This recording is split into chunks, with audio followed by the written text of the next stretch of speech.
Quaresma é aquele período em que muita gente diminui o ritmo, seja por fé ou por tradição. As refeições ficam mais simples, a correria do dia a dia parece dar uma trégua, e até as conversas baixam de tom. Mas enquanto algumas famílias se reúnem para rezar ou rever costumes, outras começam a contar histórias guardadas a 7 chaves. Relatos de coisas estranhas que acontecem a quem não respeita certos limites. Histórias que, mesmo parecendo lendas de avós, insistem em nos fazer pensar se no fundo não carregam um pedacinho de verdade. Quer você acredite ou não em assombrações, uma coisa é certa. A Quaresma mexe com a gente e nos faz questionar o que realmente pode estar à espreita em noites tão silenciosas. Antes de começarmos, quero saber quem está comigo hoje. Comenta de onde você está assistindo e a que horas.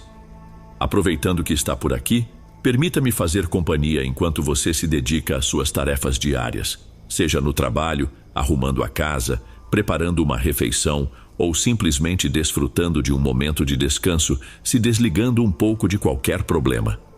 Se puder, coloque seus fones de ouvido preferidos, prepare uma bebida quente ou aquela que você mais gosta e vamos para o episódio de hoje.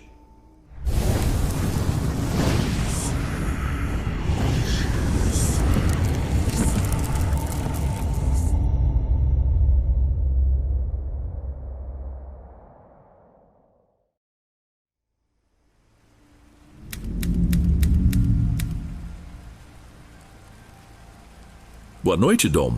Eu nunca liguei muito para as histórias de Quaresma que minha avó contava, mas tudo mudou na Quaresma de 2021. Moro no interior, numa cidade pequena onde todo mundo se conhece. Aqui, até hoje, o pessoal fala em cobrir espelhos, evitar música alta e tomar cuidado para não desrespeitar essa época. Eu sempre achei essas ideias um tanto exageradas, mas acabei pagando para ver. Eu e meus amigos combinamos de ir a um evento que estava rolando num clube da cidade em pleno sábado. Era um show de bandas locais, nada muito grande, mas a gente queria curtir. Minha mãe ficou preocupada assim que me viu me arrumando logo depois do almoço. Filha, você tem certeza de que quer sair hoje? É Quaresma. Não acho uma boa ideia ficar rodando por aí. Mãe, é só um show inocente, respondi, tentando quebrar o clima tenso com um sorriso. Prometo que volto cedo. Ela insistiu para eu não lavar o cabelo naquele dia, dizendo que isso atrai coisas ruins. Só que eu ignorei e lavei mesmo assim. Enquanto me secava no banheiro, tive a impressão de ouvir um baque, como se alguém tivesse derrubado uma vassoura no corredor. Olhei rápido, mas não vi nada. Achei que fosse coisa da minha cabeça. À tardinha, a prima que ia comigo, a Paula, chegou de carona com o noivo. Ela estava meio abatida e me contou baixinho que o gato dela tinha morrido 2 dias antes, envenenado. Fiquei chocada, mas evitei estender o assunto porque estávamos empolgadas para sair. Além disso, lembrei de quando minha avó dizia que, na Quaresma, os bichos sempre sentem quando tem algo ruim por perto. Tentei afastar esse pensamento e seguimos em frente. No começo da noite, terminamos de nos arrumar e pedimos um carro por aplicativo. Descemos até a esquina de casa, onde tem um poste de luz todo enferrujado. Enquanto esperávamos, a Silmara, nossa amiga, travou de repente com uma expressão horrível. Gente, acho que tem um bicho morto ali. Me aproximei e reconheci minha gata, a Luna, que só tinha 4 meses. Ela estava estirada no chão, sem vida, e parecia que tinha sido atropelada. Fiquei paralisada. Doeu muito. Mas o motorista já estava ali e, de um jeito egoísta, pensei no ingresso caro que não queria perder. Acabei indo mesmo assim. O silêncio dentro do carro foi sufocante. Curiosamente, a noite seguiu de um jeito até normal. A gente se distraiu com as músicas e o astral do evento, mas lá no fundo eu sentia um peso enorme. Voltei para casa quando já era quase de madrugada. Assim que abri a porta, vi minha mãe no sofá da sala rezando. "Está tudo bem, filha?" Ela perguntou com a voz trêmula. "Sim, aconteceu uma coisa muito ruim antes de eu sair, mas depois a noite foi normal", respondi, lembrando da gatinha e sentindo um nó na garganta. "Por que você está aí?" Eu ouvi uns barulhos na cozinha. Parecia que alguma panela tinha caído no chão. Fui olhar, não tinha nada. Tirei tudo da tomada e voltei para o sofá. Aí o barulho veio de novo, mas de outro lugar. Fiquei preocupada, rezei muito por você. O jeito dela olhar mostrava que tinha passado horas de angústia. Aquelas conversas sobre cobrir rádio e espelhos e não lavar roupa na quaresma começaram a fazer sentido para mim. De repente, me lembrei do estalo que ouvi no banheiro mais cedo. As 2 mortes de gato, primeiro o da Paula, depois a minha Luna, eram coincidências pesadas demais para ignorar. Senti um arrepio estranho. No dia seguinte, ajudei minha mãe nas tarefas de casa e tentei retomar a rotina. Só que, quando fechei os olhos para dormir naquela noite, me peguei pensando no que teria acontecido se eu tivesse ficado em casa. O barulho na cozinha, o aviso que minha avó sempre dava, a morte de 2 gatos em sequência, parecia um grande quebra-cabeça sem resposta clara. Era como se a gente tivesse recebido um alerta e simplesmente ignorado. E se essas coisas realmente existirem e na quaresma ficarem mais perto do que a gente imagina? Ainda não tenho certeza, mas toda vez que me lembro da Luna largada ali no meio-fio, sinto um peso que não consigo explicar. Antes de irmos para o próximo relato, verifique se você já está inscrito aqui no canal e se já ativou o sino de notificação para receber as próximas histórias. Aprecio sua companhia e seu apoio faz toda a diferença. Bem, vamos continuar.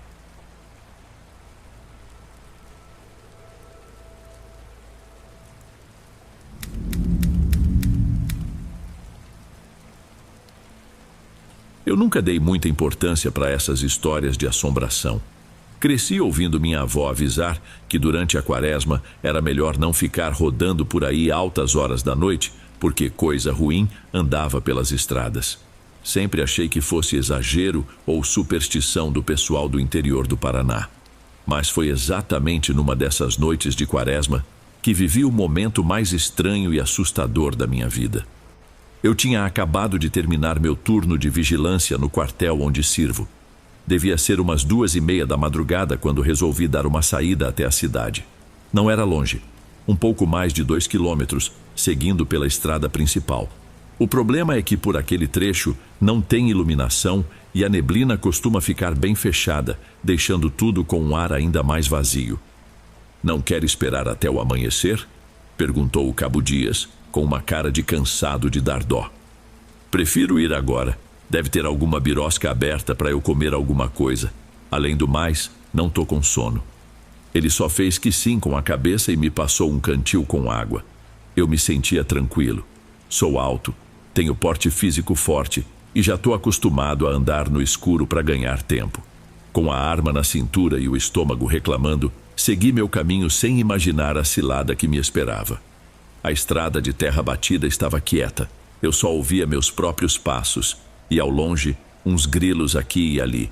De vez em quando, um barulho no mato me deixava mais atento, mas eu continuava firme.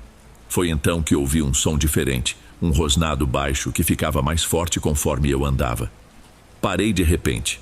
O coração foi lá em cima, mas tentei manter a calma. Apontei a lanterna para o mato do lado direito. Não vi nada, só aquela escuridão fechada. Dei mais uns passos e escutei o rosnado de novo, dessa vez à esquerda. Quando virei a luz para lá, quase deixei a lanterna cair. Tinha uma coisa estranha se arrastando no chão, meio de lado, o rosto escondido atrás do próprio braço. Parecia um cachorro grande, mas não era um cachorro comum. Os pelos eram desalinhados, e o jeito de se mover apoiado nas 4 patas dava a impressão de que estava doente. Pensei em atirar para cima, mas fiquei paralisado, sem saber o que fazer. A criatura deu um salto rápido demais, mal pude acreditar. Antes que eu reagisse, senti garras rasgando as mangas da minha farda. Um cheiro terrível tomou conta do lugar, como se alguma coisa estivesse apodrecendo por ali. Consegui me desvencilhar por pouco. Meus braços ardiam com os arranhões e eu estava ofegante. Assim que consegui pensar de novo, saí correndo em direção ao quartel, sentindo aquela coisa no meu encalço. Enquanto corria, só ouvia galhos se partindo e aquele rosnado que me deixava ainda mais apavorado. Achei que, a qualquer instante, eu seria puxado para o chão e destroçado. Se não fosse a proximidade com a nossa guarnição, acho que eu não teria escapado. Quando vi os portões, meus colegas começaram a gritar: "Alto lá, quem vem?"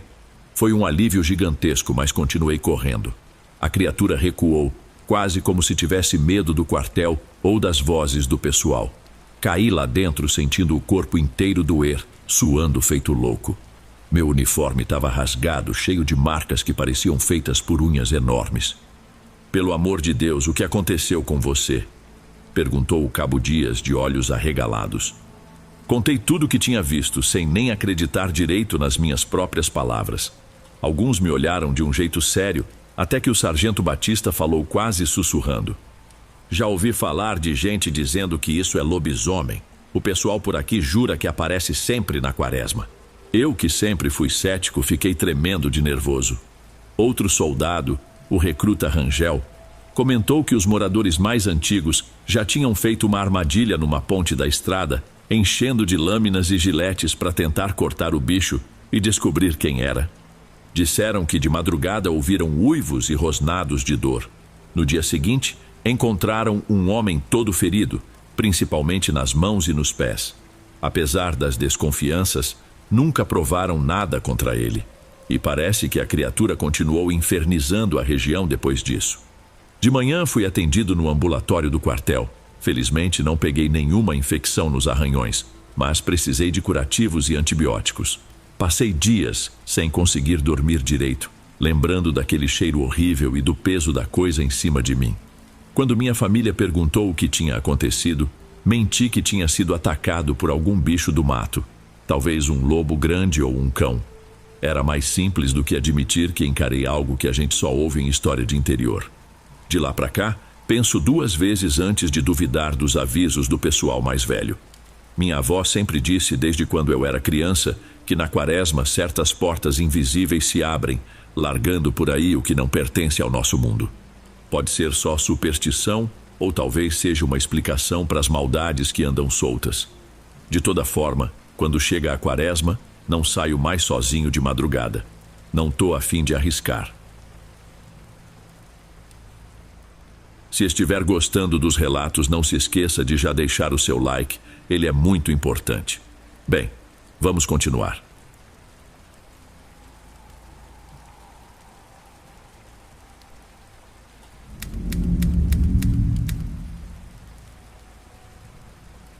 Eu não costumo falar muito sobre isso, mas o que vou contar rolou comigo há alguns anos durante a quaresma. Naquele tempo, eu trabalhava como vigia noturno em um armazém numa cidade do interior. Meu turno começava ao anoitecer e ia até o começo da manhã, quando o sol já apontava no céu. Como ficava numa área rural, depois de certo horário reinava um silêncio forte. Só dava para ouvir o coachar dos sapos e, às vezes, o som distante de um caminhão na estrada. Naquela semana, eu e meu colega de serviço, Renato, ficamos meio mexidos com umas histórias que ouvimos na hora do almoço. O pessoal mais velho contava que durante a quaresma era comum aparecerem assombrações, principalmente de quem morreu de forma trágica. O Renato, que era mais supersticioso, puxou esse assunto enquanto a gente fazia a ronda externa, pouco antes das 2 horas da manhã. "Você já parou para pensar que essas histórias podem ser verdade?" perguntou ele, com a voz baixa, quase um sussurro. Eu ri de leve, mas no fundo também estava inquieto. O armazém ficava isolado, cercado por campos e umas árvores retorcidas. Se houvesse mesmo alguma aparição, a gente não teria para onde fugir. Continuamos andando em silêncio, lanternas apontadas para o terreno baldio atrás do galpão. Foi aí que escutamos um barulho que me deixou sem ação. Lembrava o tropel de cavalos correndo soltos, um estrondo que fazia o coração disparar. A gente procurou algum sinal de movimento, mas não enxergou nada. "Você está ouvindo isso?" perguntei, sentindo a respiração falhar. "Tô, mas não vejo ninguém", respondeu Renato, mais assustado do que eu. De repente, alguns metros adiante, vi algo que refletia a luz da minha lanterna. Cheguei mais perto e notei um menino parado ali. Não dava para saber a idade dele com certeza, mas o rosto era muito pálido, o cabelo bem claro e arrepiado, e os olhos tinham um tom de vermelho desbotado que incomodava. Tentei acenar ou dizer alguma coisa, mas ele só correu na nossa direção, rápido e quase sem fazer barulho. Quando passou por nós, meu corpo inteiro travou. Parecia que ao redor dele o ar ficava diferente, como se a temperatura caísse de repente. Minha primeira reação foi me afastar, mas eu não queria largar o emprego e sair correndo feito um covarde. Mesmo assim, o Renato já estava longe, completamente em pânico. "Vamos sair daqui, pelo amor de Deus", ele gritou sem cerimônia. "Calma, pode ser só um garoto perdido", falei, tentando puxar um resto de coragem. Mesmo assim, o barulho que a gente tinha ouvido continuava. Era como se um bando de cavalos invisíveis passasse ali do nosso lado. Aquilo sufocava. Com a mão tremendo na lanterna, fui atrás do menino, mas ele tinha sumido. Não havia pegadas nem sinal de que alguém tivesse estado ali. No dia seguinte, contei para o caseiro do armazém o que rolou. Ele me perguntou se o menino tinha algum detalhe marcante. Quando descrevi o cabelo claro e os olhos estranhos, reparei que ele ficou sem cor. Meio relutante, me contou que muitos anos antes aconteceu um acidente numa propriedade vizinha. Um grupo de crianças brincava perto do local onde criavam cavalos, e uma delas morreu pisoteada depois que os animais se assustaram. Desde então, algumas pessoas diziam ouvir o tropel daqueles cavalos em noites escuras, especialmente na quaresma. Depois de ouvir isso, mal consegui voltar ao trabalho. O Renato também nunca mais quis tocar no assunto e a gente acabou se afastando. Até hoje, se me perguntam o que foi que eu vi naquela noite, não sei responder. Só sei que aquela visão, ou o que quer que fosse, deixou marcas em mim. E todo ano, quando chega a quaresma, não consigo esquecer o menino de olhos avermelhados, nem o eco daquele barulho que não parecia vir de lugar nenhum.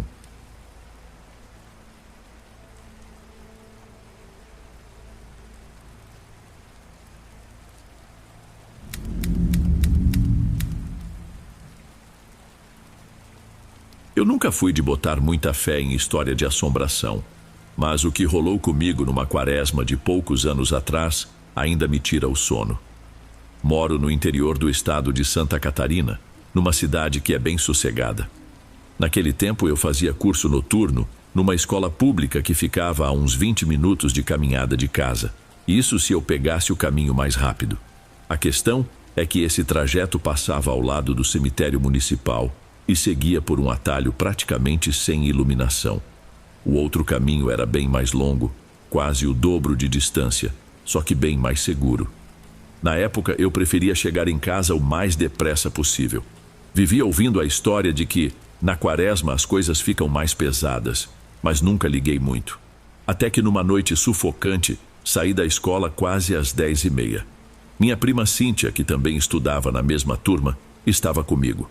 O calor era tão forte que parecia que o ar tinha desistido de se mexer. Quando a gente virou a esquina e viu o ponto de ônibus vazio, notamos alguém sentado lá, com os ombros caídos, como se estivesse chorando. Mesmo com o mormaço, aquela imagem me deu um arrepio na hora. "Você está bem?" perguntei, chegando um pouco mais perto. A mulher de cabelos compridos e roupa clara não respondeu. Parecia nem notar que a gente estava ali. Cíntia fez a mesma pergunta, mas continuou tudo em silêncio.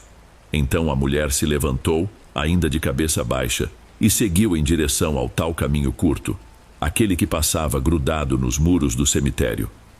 "Ela deve estar em choque ou passando mal", sussurrou Cíntia. "Melhor a gente ver se ela precisa de ajuda." Concordei, embora eu tivesse um aperto no peito.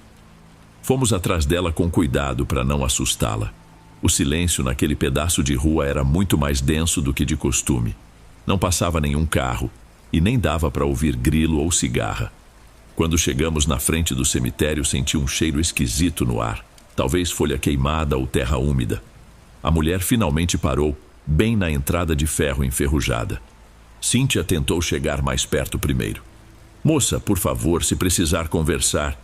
Nesse instante, a mulher virou o rosto para nossa direção e, pela primeira vez, ergueu o olhar. Não sei explicar direito o que eu vi, mas os olhos dela refletiam a luz de um jeito estranho, quase como pontinhos brilhantes, tipo faróis de carro. Meu coração disparou e minhas pernas começaram a tremer. Assim que ela olhou para a gente, senti um medo diferente de qualquer coisa que já tinha sentido antes. Não era só susto, parecia um alerta de que aquilo tudo estava muito errado. Sem falar nada, a mulher se voltou para o portão do cemitério e passou a mão na grade, soltando um soluço baixinho que me gelou por dentro. Não fiquei para ver o que acontecia depois. Puxei o braço de Cíntia e saímos correndo, sem olhar para trás. Corremos tanto que, quando chegamos em casa, quase não dava para respirar. Minha tia Adélia, mãe da Cíntia, levou um susto ao ver a gente daquele jeito e quis saber o que tinha acontecido. Ainda ofegante, contei tudo. Ela ficou séria, juntou as mãos como se fosse rezar e disse: "Estamos na quaresma, rezem por ela. Tem horas que aparecem almas precisando de prece para descansar." Fomos dormir cheios de perguntas, sem saber se aquilo era mesmo alguma alma ou se era só uma pessoa em puro desespero. De toda forma, aquele olhar nunca mais saiu da minha cabeça. Sempre que lembro do brilho estranho dos olhos dela, me bate um arrepio, mesmo que esteja fazendo um calor de 40 graus lá fora. Desde então evito aquele atalho, principalmente nessa época do ano. Se era algo sobrenatural ou alguém num estado mental complicado, não faço ideia. Mas uma coisa ficou clara. Depois daquela noite, passei a ter mais respeito pelas histórias sobre a quaresma. Às vezes, o medo vem não do que a gente enxerga, mas do que a gente não consegue explicar.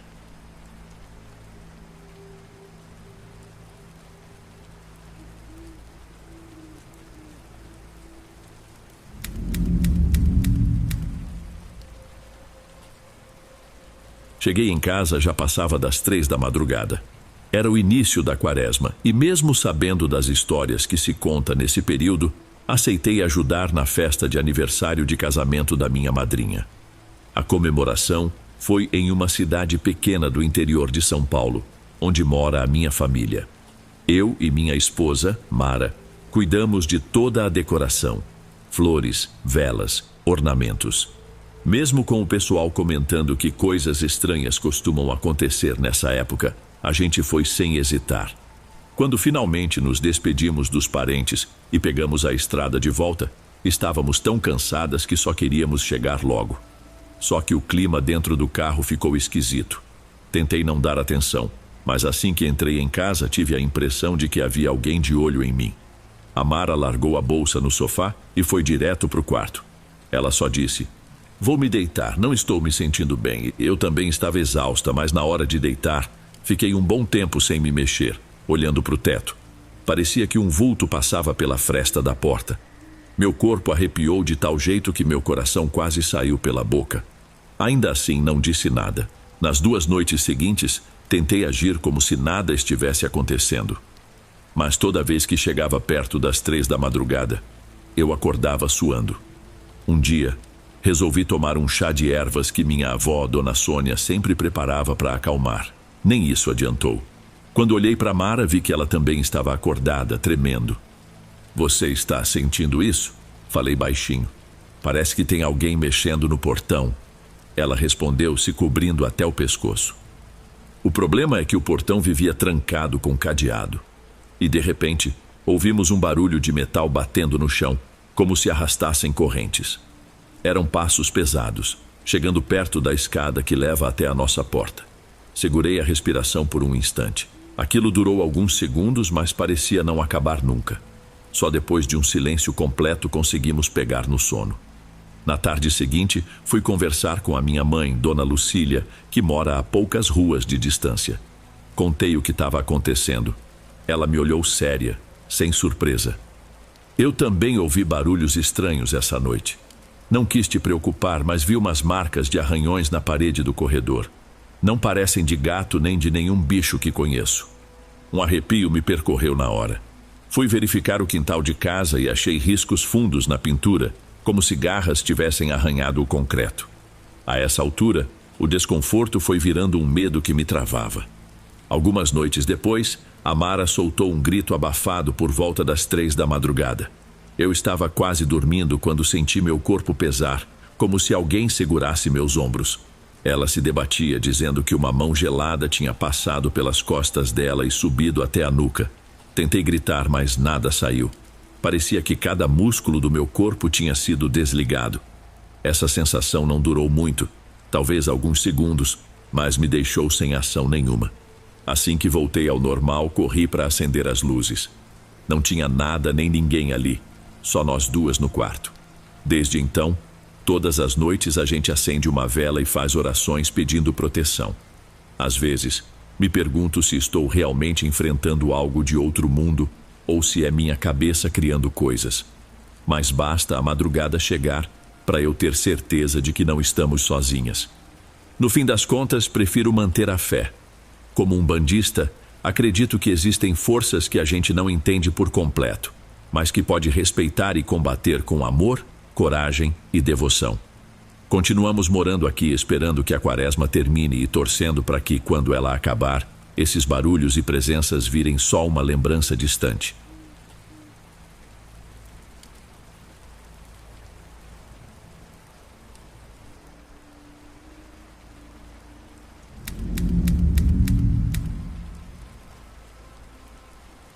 Boa noite, Dom. Eu tinha acabado de completar 20 anos quando tudo aconteceu. Fazia pouco tempo que eu tinha voltado para o interior, onde morava com meus pais. Era época de quaresma, mas eu nunca tinha dado muita importância para as histórias que o pessoal mais velho contava sobre esse período.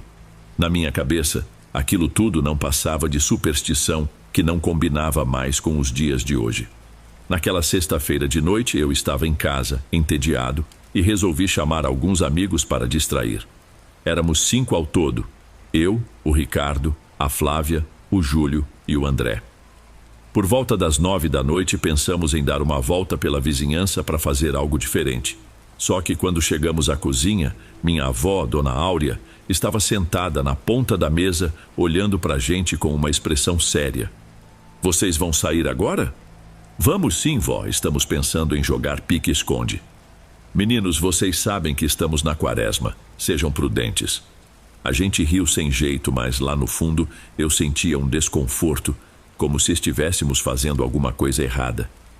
Mesmo assim, pegamos nossas lanternas e fomos para os arredores de uma fazenda próxima, onde às vezes jogávamos bola. As plantações de milho de lá eram enormes e formavam um labirinto natural, perfeito para um jogo de esconde-esconde. Logo que chegamos, devia passar um pouco das 9:30 da noite. "Já estou até vendo vocês se perderem aí dentro", brincou o André, apontando para as fileiras densas de plantas. "Que nada, é só ninguém se afastar demais", retrucou o Júlio, tentando parecer confiante. Eu e a Flávia combinamos de nos esconder juntos, enquanto o Ricardo ficou encarregado de procurar a gente. Alguns minutos depois, cada um correu para um lado. Meu coração acelerou conforme eu me enfiava, com cuidado, entre aquelas fileiras de milho. Em pouco tempo, a voz do Ricardo chamando nosso nome já estava ficando distante. Foi aí que, de repente, ouvi um assobio. Não era muito alto, mas parecia ecoar pela plantação toda. A Flávia me cutucou. "Escutou isso?" "Escutei.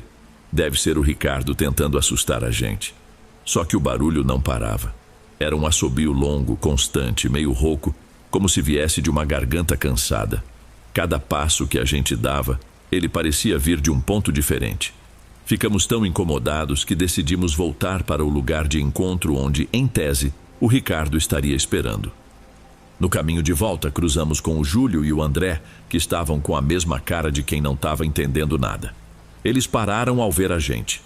"Vocês ouviram esse assobio também, né?" perguntou o Júlio com a testa suada. "Sim, vamos sair logo daqui", respondi. Quando finalmente saímos da plantação, já eram quase 9:45 da noite. Vimos o Ricardo parado na beira da estrada de terra, encarando o milharal. Sem dizer nada, ele apontou para trás. A gente virou ao mesmo tempo e, a uns 15 metros, enxergou uma figura que parecia ser uma senhora. Ela não era muito alta, talvez 1,60 m ou um pouco mais. Tinha cabelos escuros e compridos, e o rosto marcado por rugas profundas, como se fosse muito castigado pelo sol ao longo dos anos. Mesmo parada, o jeito como ela olhava para nós fez meu coração disparar. Não me recordo de ter falado nada com os meus amigos naquela hora. Só sei que corremos. O André quase caiu, precisando se apoiar no Júlio para não se esborrachar. A Flávia me segurou pelo braço para não nos separarmos. Em poucos segundos, estávamos todos ofegantes no portão de casa, debaixo da luz amarelada do poste da rua. Minhas mãos tremiam tanto que mal consegui girar a maçaneta. Minha avó veio correndo assim que ouviu o barulho. "Vocês estão bem?" A gente viu alguma coisa, falei, tentando recuperar o fôlego. Todo mundo confirmou com a cabeça, sem saber ao certo como descrever o que tinha aparecido. A expressão de Dona Áurea mudou na hora, como se ela já fizesse ideia do que era.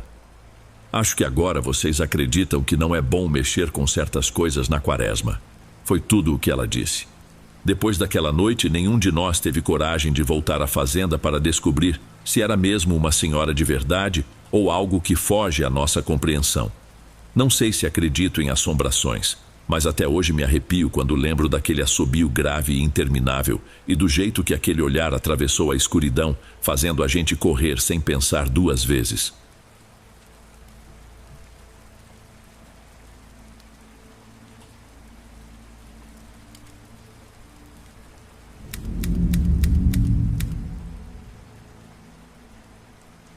Eu tinha 26 anos quando voltei para a cidade onde nasci, uma comunidade pequena onde todo mundo se conhece e troca acenos na calçada. Minha avó tinha ficado doente, então precisei passar um tempo ajudando minha mãe a cuidar dela. Por coincidência, cheguei bem no início da quaresma, aquele período em que, segundo muitos, o sobrenatural tem mais facilidade de aparecer. No começo não notei nada fora do comum. Durante o dia, eu percorria as ruas de paralelepípedo para resolver as pendências da casa, enquanto à noite ficava na varanda ouvindo as histórias que minha mãe insistia em me contar. Mas foi numa terça-feira, já quase na metade da quaresma, que senti que algo estranho começou a acontecer. Por volta das 11 horas da noite, ouvi uma batida suave na porta dos fundos. Achei que pudesse ser minha mãe voltando do hospital, mas quando abri, não havia ninguém. Só o vento que sacudia a cerca. Fechei a porta e voltei para a sala encucada. Nem 10 minutos depois, as batidas voltaram, dessa vez no portão lateral. Levantei com cuidado, abri a janela e espiei pelas frestas. Foi então que enxerguei uma silhueta bem alta, quase tocando a parte de cima do portão. Um arrepio me deixou paralisada por um momento. Parecia que aquele vulto me encarava, mesmo sem eu conseguir ver o rosto dele naquela escuridão.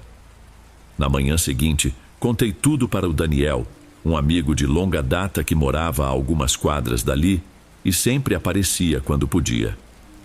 Eu também ouvi uns barulhos estranhos por volta desse horário, ele disse, coçando o queixo. Mas achei que fosse só o cachorro do vizinho. Com o passar dos dias, os comentários na cidade foram se espalhando.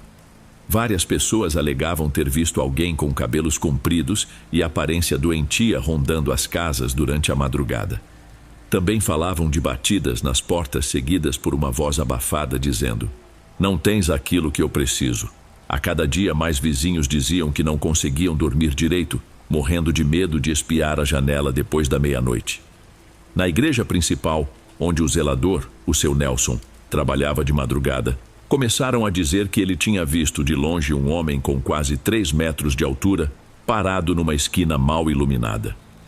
O seu Nelson jurava que o sujeito olhou na direção dele, balbuciou algo que não dava para entender, e antes de virar a esquina pareceu ficar ainda maior aos olhos do zelador. "É a quaresma", murmurou o seu Nelson quando fui conversar com ele. Minha mãe dizia que nessa época o mal anda solto, procurando gente descuidada. A parte mais inquietante é que, por mais que todo mundo tentasse achar uma explicação, nada de concreto surgia. Alguns boatos diziam que essa presença esquisita só aparecia para quem estava mais vulnerável, por conta de doença na família ou problemas pessoais. Eu, preocupada com a minha avó, me sentia cada vez mais insegura. Todas as noites me recolhia mais cedo, mas meu sono era sempre leve e agitado. No fim daquela quaresma, essa coisa sumiu como se nunca tivesse dado as caras. Mesmo assim, a lembrança ficou na cidade. Sempre que surge o assunto sobre o que aconteceu naquele período, sinto uma pontada de apreensão. Não posso dizer com certeza absoluta que era algo de outro mundo, mas também não encontro uma razão lógica para tudo.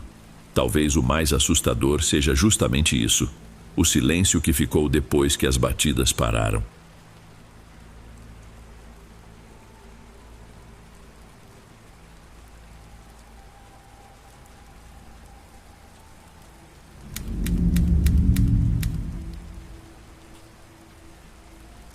Eu Eu lembro muito bem daquela noite como se tivesse acontecido ontem. Eu morava com meus pais e minha avó em uma cidade pequena de Goiás. A casa era simples, cercada por árvores retorcidas e um quintal de terra vermelha. Minha avó sempre avisava sobre as restrições da quaresma, mas eu nunca ligava. Achava tudo um exagero, coisa de gente mais velha querendo manter a garotada na linha. Na minha cabeça, era só conversa fiada. Não assobie durante a quaresma, ela vivia repetindo. É como brincar com fogo. Uma hora a conta chega. Eu achava graça. Para mim, assobiar servia apenas para passar o tempo. Tinha acabado de fazer 13 anos e me achava quase adulto, pronto para cuidar da minha vida. Numa noite em que meus pais saíram para ajudar uns parentes na colheita, fiquei só com a minha avó. Assim que notei que ela tinha ido para o quarto, abri a janela do meu e coloquei a cabeça para fora, sentindo o ar fresco. O quintal estava no escuro, iluminado só por uma lua bem fininha, quase escondida no céu. Sem pensar muito, comecei a assobiar.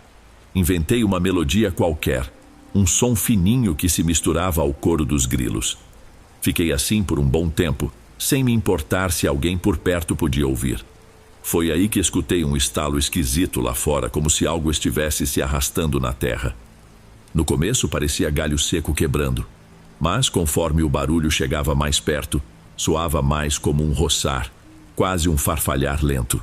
Minha nuca arrepiou e eu corri de volta para o quarto. Tentei fechar a janela, mas ela travou no meio. O vento soprou forte e a cortina bateu no meu rosto.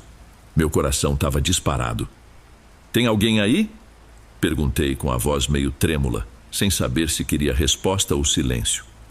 Nada voltou, só o mesmo arrastar do lado de fora.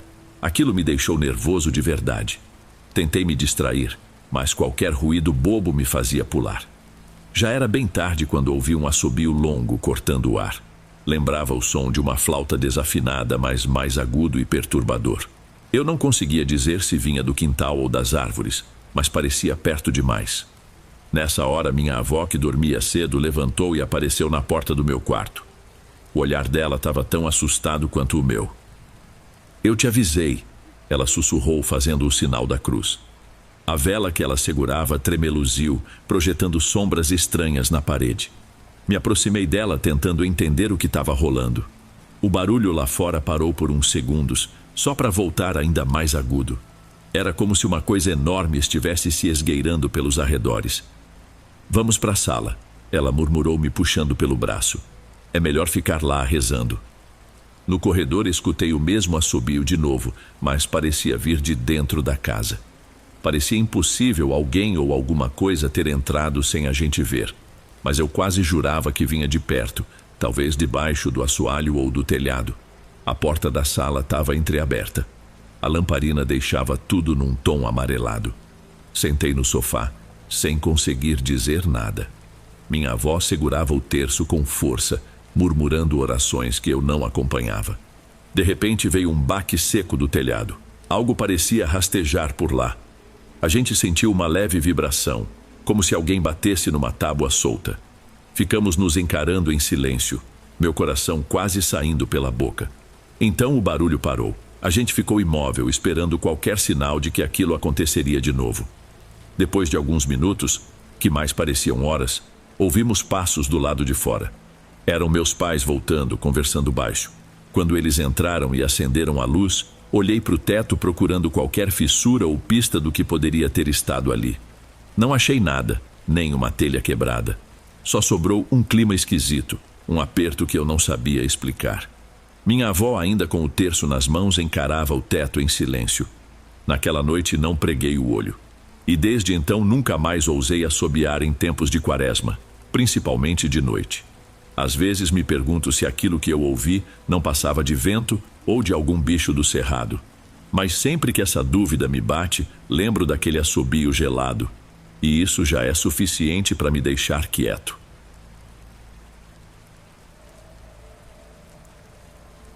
Bem, amigos, esses foram os relatos de hoje. Espero de coração que tenham gostado. Lanço vídeos novos por aqui todos os dias e ficarei muito feliz em te ver nos próximos. Agora na tela, estou deixando outros 2 bons vídeos que certamente irão gostar. Um abraço do Dom